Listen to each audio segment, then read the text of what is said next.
মেরে ভাইও আমরা এখানে যারা আছি, যারা নাই, যারা ছিল মানুষ, পৃথিবীতে যারা সামনে আসবে, আমরা সকলেই চাই যে আমার দুনিয়া সুন্দর হয়, আমার আখিরাত সুন্দর হয়। আমরা সকলেই চাই যে আমার দুনিয়াও সুখের হয়, আখিরাতও সুখের হয়। আল্লামা ইবনুল কাইয়িম আল জাওজিয়া আলাইহি রাহমা বিখ্যাত মুহাদ্দিস ছিলেন। তিনি সারা পৃথিবীর সমস্ত মানুষকে 4 ভাগে বিভক্ত করেছেন। প্রথম ভাগ হলো একদল মানুষ যাদের দুনিয়াও সুন্দর, আখিরাতও সুন্দর। এ হলো এক শ্রেণীর মানুষ যাদের দুটোটা আছে, দুনিয়াও আছে, আখিরাতও আছে। এ হলো এক শ্রেণীর মানুষ, প্রথম শ্রেণীর মানুষ। দ্বিতীয় শ্রেণীর মানুষ হলো যাদের আখিরাত তো আছে, লেকিন দুনিয়া বেশি সুবিধাজনক নয়, দুনিয়া বেশি একটা নাই, লেকিন আখিরাত আছে। তৃতীয় শ্রেণী হলো যাদের দুনিয়া আছে, আখিরাত নাই।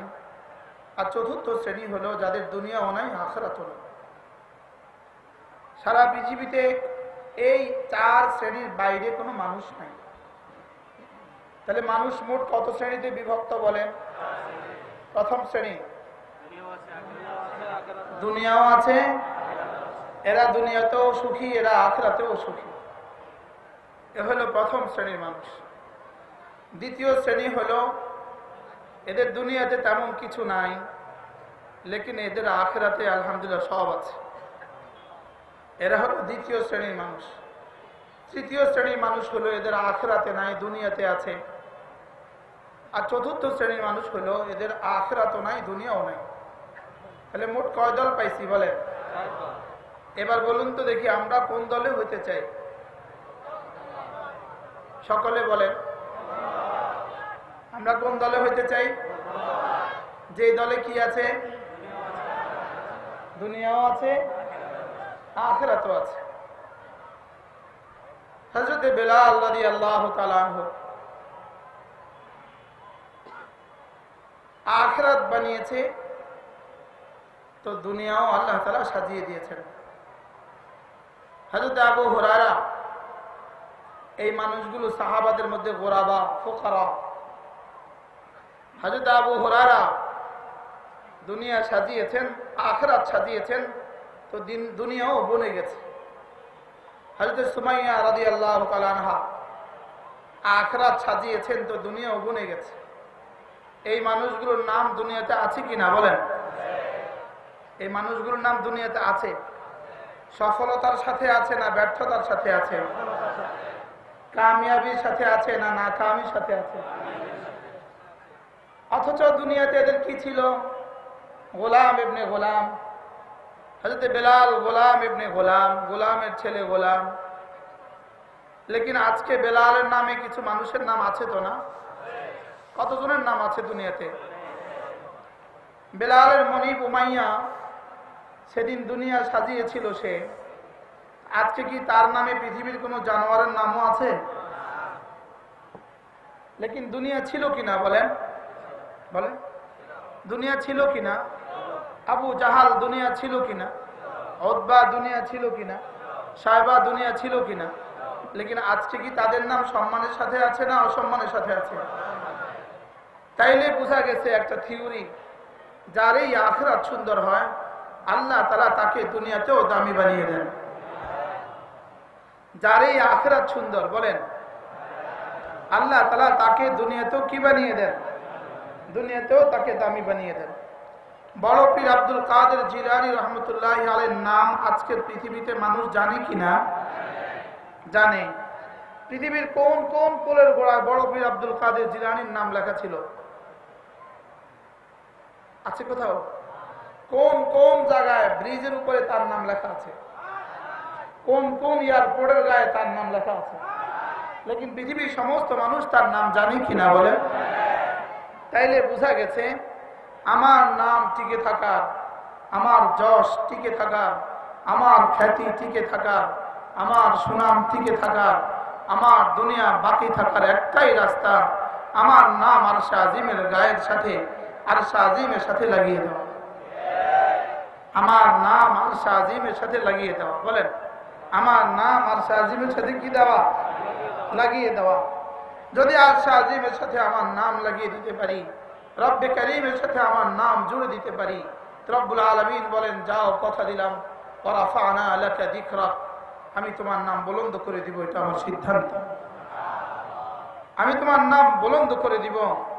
যদি সারা পৃথিবীও তোমার নাম মুছে দিতে চায়, আমি তোমার নাম বুলন্দ করে দিব। সারা পৃথিবী তোমার নাম মুছতে চায়, লেকিন আমি তোমাকে বুলন্দ করে দিব। এটা আমার সিদ্ধান্ত। এটা রব্বে কারীমের সিদ্ধান্ত। এই জন্যই মেরে ভাইও, মাহফিলের উদ্দেশ্য হওয়া, আমার জিন্দেগির উদ্দেশ্য হওয়া, আমার ওয়াজের উদ্দেশ্য হয়, আমাদের শোনার উদ্দেশ্য হয়, আমার মাদ্রাসায় পড়াবার উদ্দেশ্য হয়, মাদ্রাসায় পড়ার উদ্দেশ্য হয়, আমার নামাজের উদ্দেশ্য হয়, আমার রোজার উদ্দেশ্য হয়, আমি আমার রবের হয়ে যাই। বলেন, আমি আমার রবের কি? আমি আমার রবের হয়ে যাই। আমার জীবনের উদ্দেশ্যই যেন হয় তিনি আমার হয়ে যান, আমি তার হয়ে যাই। বলেন, আল্লাহ আমার হয়ে যান, আমি আল্লাহর হয়ে যাই। পৃথিবীতে আল্লাহর হওয়া সবচেয়ে সহজ, পৃথিবীতে আল্লাহর হয়ে যাওয়া সবচেয়ে সহজ, আর পৃথিবীতে আল্লাহর হয়ে যাওয়া সবচেয়ে লাভজনক। এর চেয়ে লাভের কিছু নাই, আর এর চেয়ে সহজও আর কিছু নাই। এটা পৃথিবীতে সবচেয়ে সহজ। হযরত মাওলানা তারেক জামিল দামাত বারাকাতুহুম তিনি বলেন, নারাজ হয়ে যাওয়া আব্বাকে রাজি করতে 3 দিন লাগে, নারাজ হয়ে যাওয়া মাকেও রাজি করতে 1 সপ্তাহ লাগে, নারাজ হয়ে যাওয়া বন্ধুকে রাজি করতে 1 বছর লাগে, নারাজ হয়ে যাওয়া নেতাকে রাজি করতে 5 বছর লাগে। এই সেশনে আর রাজি হবে না, পরবর্তী সেশনে যদি হয়ে যায়। নারাজ হয়ে যাওয়া নেতাকে রাজি করতে কয় বছর লাগে? বলেন, 5 বছর লাগে। এই সেশনে আর হবে না, পরবর্তী নির্বাচনের আগে যদি আবার রাজি হয়। তাইলে বোঝা গেছে, নারাজ হয়ে যাওয়া আব্বাকে রাজি করতে সময় লাগে, নারাজ হয়ে যাওয়া মাকে রাজি করতে সময় লাগে, নারাজ হয়ে যাওয়া বন্ধুকে রাজি করতে সময় লাগে, নারাজ হয়ে যাওয়া বসকে রাজি করতে সময় লাগে, নারাজ হয়ে যাওয়া নেতাকে রাজি করতে সময় লাগে। 40 বছরের নারাজ করা রবকে রাজি করতে 1 মিনিটও লাগে না। 40 বছর ধরে রবকে নারাজ করলেন। তা আজকে যদি তাকে রাজি করতে চান, শুধু 2 সিদ্ধান্ত দিবেন, 2টা সিদ্ধান্ত। সঙ্গে সঙ্গে রব বলবেন, যাও আমি তোমাকে লুফে নিলাম, আমি তোমাকে আবার কোলে নিলাম। ইন্নাল্লাহা বাসিতুন ইয়াদাইহি লাইলান লিয়াতুবা মুসিআন নাহার ওয়া বাসিতুন ইয়াদাইহি নাহারান লিয়াতুবা মুসিআল লাইল। আল্লাহ তাআলা দিনের বেলায় তার কুদরতি 2 হাতকে দরাজ করে রাখেন, দিনে যারা গুনাহ করেছে তাদেরকে মাফ করে দেওয়ার জন্য, আর রাতে 2 হাতকে দরাজ করে রাখেন, দিনে যারা তাকে নারাজ করেছে তাকে মাফ করে দেওয়ার জন্য। আল্লাহ তাআলা শুধু অপেক্ষায় থাকেন, তুবু ইলাল্লাহি জামিআ আইয়ুহাল মুমিনুন লাআল্লাকুম তুফলিহুন। রব শুধু অপেক্ষায় থাকেন, তুমি কখন ফিরে আসবা। বলেন, তুমি কখন ফিরে আসবা। রব শুধু অপেক্ষায় থাকেন, তুমি কখন ফিরে আসবা। তুমি যদি রাত্রে ফিরে আসো, আমি তোমাকে রাত্রেই তুলে নিব, আমি তোমাকে রাত্রেই কোলে নিব। তুমি দিনে ফিরে আসো, তো আমি দিনেও তোমাকে কোলে তুলে নিব। হারিয়ে যাওয়া ছেলের অপেক্ষায় থাকে মা, মা হারিয়ে যাওয়া ছেলের অপেক্ষায় থাকে, দিনে অপেক্ষায় থাকে, রাতেও অপেক্ষায় থাকে। রাতে যদি বাতাসেও তার দরজা নাড়ায়, তো সে বলে উঠে, তুমি আসছো। বলে কি বলে না? বলেন, আমার রব আমাদের অপেক্ষায় আছেন, আমার রব আমাদের অপেক্ষায় আছেন। তিনিও যেন আমার দিকে তাকিয়ে তাকিয়ে বলছেন, আসো ফিরে আসো। আমার রব আমাকে ডাকছেন, আসো ফিরে আসো, আসো ফিরে আসো। রব যেন আমাকে ডাকেন, আসো ফিরে আসো। ওয়া আনিবু ইলা রাব্বিকুম ওয়া আসলিমু লাহু, আসো ফিরে আসো। ওয়া আনিবু ইলা রাব্বিকুম, রব্বুল আলামিন বলেন, ওয়া আনিবু ইলা রাব্বিকুম, আসো রবের দিকে ফিরে আসো। করাচি হযরত ওয়ালা রাহমাতুল্লাহি আলাইহি বলেন, এখানে ওয়া আনিবু ইলা রাব্বিকুম বলেছেন, ওয়া আনিবু ইলাল্লাহ বলেননি, ওয়া আনিবু ইলা রাব্বিকুম বলেছেন। এর কি তরজমা, এর কি ব্যাখ্যা? হযরত ওয়ালা রাহমাতুল্লাহি আলাইহি বলেন, এটা যেন এমন এক মা তার ছেলেকে, 2 বছরের ছেলেকে যদি বিড়াল থাবা মারে, তো মা কি বলে জানেন? আসো আসো, আম্মুর কাছে আসো। কি বলে বলেন? যেমন আম্মুর নাম আয়েশা, তো মা এভাবে বলে না, আসো আসো আয়েশার কাছে আসো। এভাবে বলে না, কি বলে? বলে আসো আসো আম্মুর কাছে আসো। তো রব্বুল আলামিনও বলেন ওয়ানিবু ইলা রাব্বিকুম, আসো আসো রবের কাছে আসো, আসো আসো রবের কাছে আসো। মিন ক্বাবলি আন ইয়াতিয়াকুমুল আযাব, আযাব আসার আগে আগে রবের কাছে আসো, আযাব আসার আগে আগে রবের কাছে আসো, আযাব আসার আগে আগে রবের দিকে ফিরাও। ওয়ানিবু ইলা রাব্বিকুম ওয়া আসলিমু লাহু, রবের দিকে ফিরো। ইলা রাব্বিকা মুনতাহাহা সুম্মা ইলাইনা তুরজাউন, যদি তুমি রবের দিকে স্বেচ্ছায় ফিরে আসো, রবের দিকে যদি তুমি স্বেচ্ছায় ফিরে আসো, তো কথা দিলাম তুমি আমাকে গফুর পাবা, তুমি আমাকে গাফির পাবা, তুমি আমাকে গফুর পাবা, তুমি আমাকে গফার পাবা। আর যদি তুমি স্বেচ্ছায় ফিরে না আসো, মনে রাখবা সুম্মা ইলাইনা তুরজাউন, আমার দিকে শেষ তক তোমাকে আসতেই হবে। যদি ইচ্ছায় ফিরে আসো তো কি পাবা? বলেন গাফির, বলেন গফুর, গফার পাবা। তুমি যদি স্বেচ্ছায় আমার দিকে ফিরে আসো, আমাকে গাফির পাবা, আমাকে গফুর পাবা, আমাকে গফার পাবা। আর তুমি যদি স্বেচ্ছায় আমার দিকে ফিরে না আসো, আসতে তো হবেই তোমাকে, আমাকে শাদীদুল ইকাব পাবা। আমাকে কি পাবা? আমাকে শাদীদুল ইকাব পাবা। এখন কি আপনি স্বেচ্ছায় ফিরবেন নাকি অনিচ্ছাকৃত ফিরবেন? ভেবে দেখা উচিত। সবাই বলেন স্বেচ্ছায় ফিরবেন না অনিচ্ছায় ফিরবেন? মায়ের পেটের বাচ্চা যদি স্বেচ্ছায় আসতে না চায়, ওকে কি আসতে হয় না ওখানে থাকতে সুবিধা দেওয়া হয়? মায়ের পেটের বাচ্চা যদি স্বেচ্ছায় চলে আসে, বলেন ভালো, স্বেচ্ছায় চলে আসলে। আর যদি স্বেচ্ছা না আসে, পেট কেটে, তাও যদি আসতে না চায়, বাচ্চা মেরে, বাচ্চা মেরে তাকে আসতেই হবে দুনিয়াতে। মায়ের পেটের বাচ্চা যেমন দুনিয়াতে আসতেই হয়, দুনিয়ার পেটের মানুষটা কবরের পেটে যাওয়াই লাগবে। তবে হ্যাঁ, তুমি যদি আমাকে বন্ধু বানিয়ে আসো, তো তুমি আমাকে বন্ধু পাবা। লাওয়াজাদুল্লাহ গফুরুর রহিমা, তুমি যদি আমাকে বন্ধু বানিয়ে আসো, আমাকে গফুর পাবা, তুমি আমাকে রহিম পাবা। ওয়া কানা বিল মুমিনিনা রহিমা, তুমি যদি আমাকে বন্ধু বানিয়ে আসো তো আমাকে বন্ধু পাবা। আর তুমি যদি আমাকে বন্ধু বানিয়ে না আসো, আমাকে তুমি জজ পাবা, জজ। আমাকে তুমি বিচারপতি পাবা। তুমি আসামি হবা, আমি বিচারপতি হব। তুমি চোর হবা, আমি বিচারপতি হব। তুমি ডাকাত হয়ে আসবো, আমি বিচারপতি হব। তুমি জানি আর বদমাশ হয়ে আসবে, আমি বিচারপতি হয়ে আসবো। আর তুমি যদি তায়েব হয়ে আসো, আমি গফুর হব। আমার নাম গাফির, আমার নাম গফুর, আমার নাম গফার। এই তিন শব্দের তিন তর্জমা। গাফির মানে মুতলক মাফ করনে ওয়ালা, সাধারণ ভাবে মাফ করনে ওয়ালা। গফুর মানে চূড়ান্ত বেশি মাফ করনে ওয়ালা। গফার মানে চূড়ান্ত মাফ করনে ওয়ালা। গাফির মানে কি বলছি? সাধারণ মাফ করনে ওয়ালা। গফুর মানে বেশি বেশি মাফ করনে ওয়ালা। গফার মানে চূড়ান্ত মাফ করনে ওয়ালা। রব্বুল আলামিন যেন বলেন, তোমরাও তিন শ্রেণীতে বিভক্ত আছো মানুষগুলো, মুশরিক ছাড়া, কাফের ছাড়া বাকি মানুষগুলো তিন ভাগে বিভক্ত। জালেম, জলুম, জল্লাম। বলেন কয় প্রকার? কি কি? নবীরা ছাড়া, সাহাবায়ে কেরাম ছাড়া, আউলিয়ায়ে মুকাররবিন আর সিদ্দিকিন ছাড়া আমরা এখানে যারা আছি, আমরা সকলেই তিন শ্রেণীতে বিভক্ত। কি কি বলেন? জালেম, জলুম, জল্লাম। বলেন আমি কোন সারিতে? হযরত আয়েশাকে জিজ্ঞেস করা হয়েছে, আয়েশা, ইনি আয়েশা। হযরত আয়েশাকে জিজ্ঞেস করা হয়েছে, আম্মা আমার নাম কোন তালিকা? আম্মা আয়েশা বলেন আমি জালেমের তালিকা। আম্মা আয়েশা কি বলেন?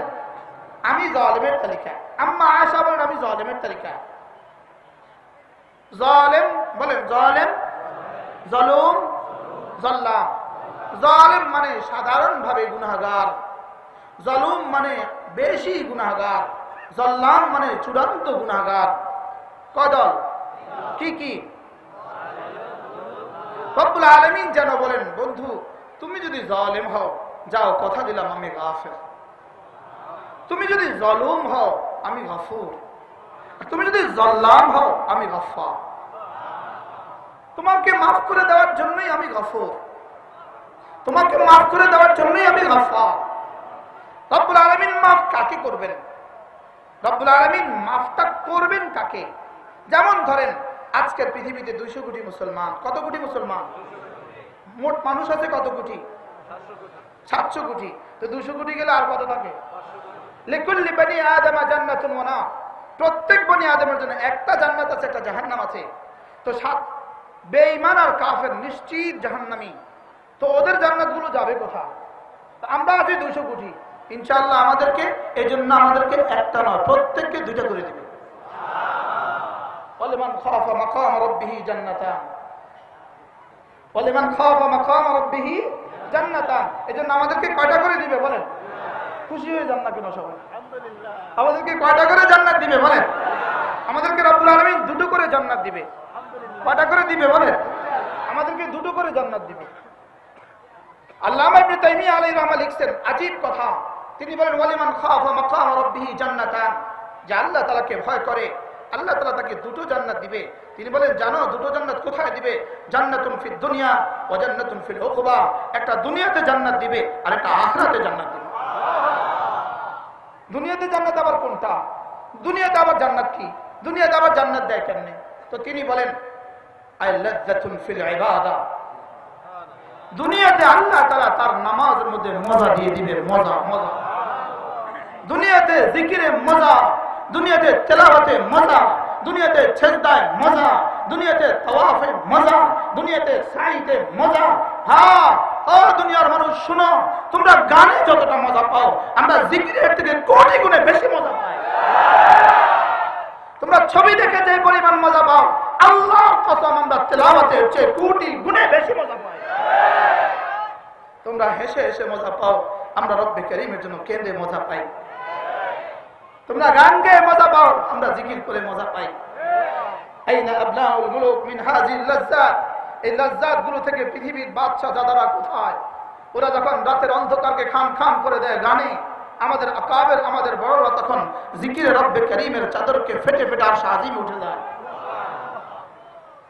এজন্য ওয়ালিমান খাফা মাকাম রাব্বিহি জান্নাতান, যে রব্বুল আলামিনকে ভয় করে তা আল্লাহ তাআলা তাকে 2টো জান্নাত দিয়ে দেন, জান্নাতুন ফিদ দুনিয়া ওয়া জান্নাতুন ফিল উকবা, দুনিয়াতে একটা জান্নাত দিয়ে দেন, আখিরাতে একটা জান্নাত দিয়ে দেন।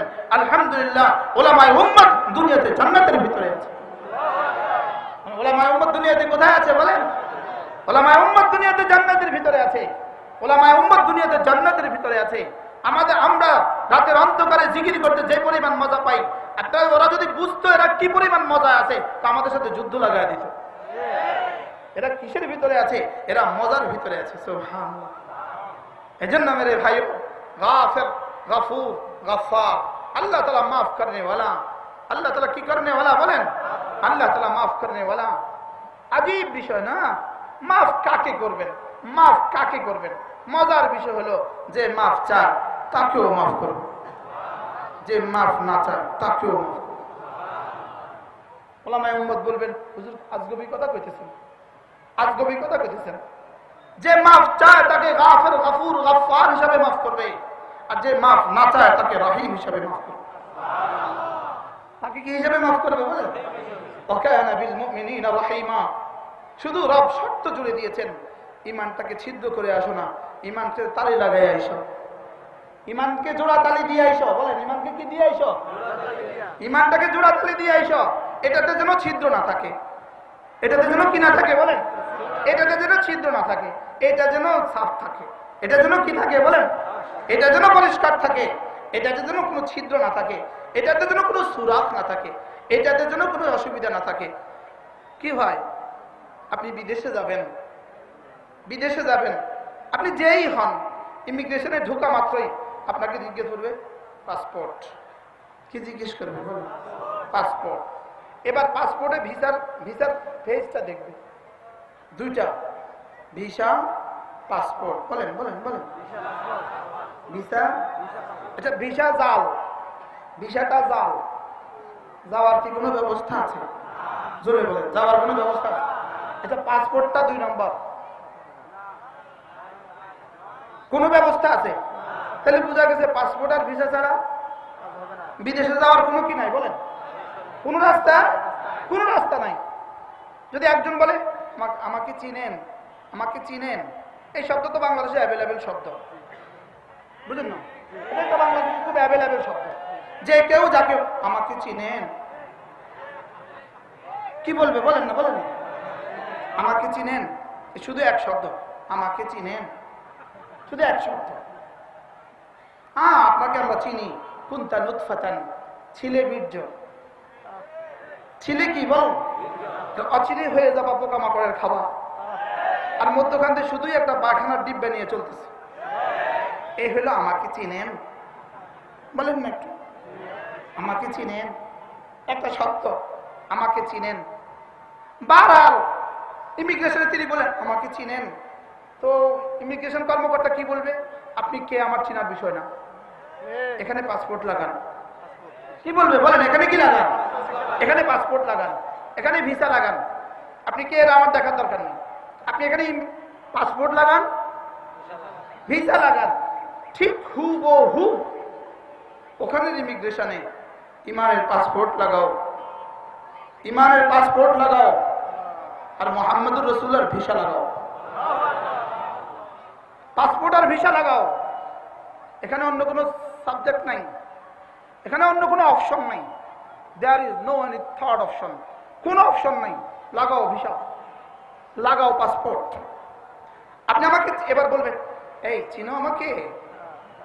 আমি তা নবীর স্ত্রী, আমি নবীর স্ত্রী, আমি নূহ আলাইহিস সালামের স্ত্রী। বলবে কার স্ত্রী দেখার টাইম নাই, পাসপোর্ট লাগাও, আরে ভিসা লাগাও। এবার আরেকজন বলবে, এই চিনো আমাকে? আমি তো নবী নূহের ছেলে।